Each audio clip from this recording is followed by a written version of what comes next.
This man survived the battlefield. On the plane, he smiled like a kid because he was going home and he was finally going to marry his fiancée. But when he got to the airport, she wasn't there. He looked around, searching for the face he'd missed for so long. While his fellow soldiers reunited with their families, he stood there alone, feeling more out of place than ever. In the end, he had no choice but to catch a cab by himself. On the way, the driver asked, "Did you just get back from the war?" The man replied,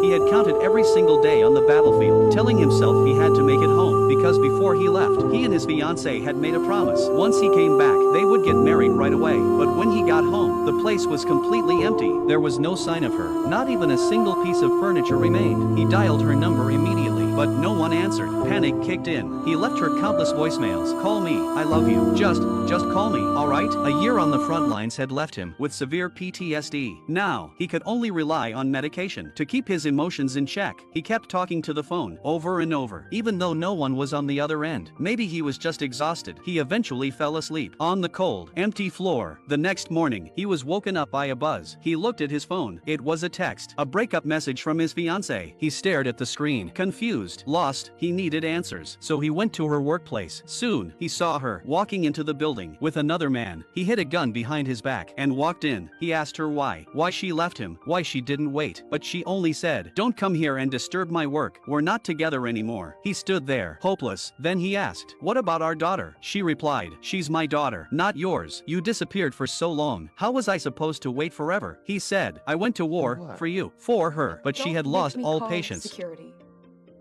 You've got to go. Where do I go? One of his fellow soldiers, who had followed him there, watched it all unfold. Furious, but helpless, all he could do was help his brother in arms hold on to one last shred of dignity. At the man's funeral, his brothers paid tribute to his sacrifice, his service, and their deep grief. He survived the war, but died in their love.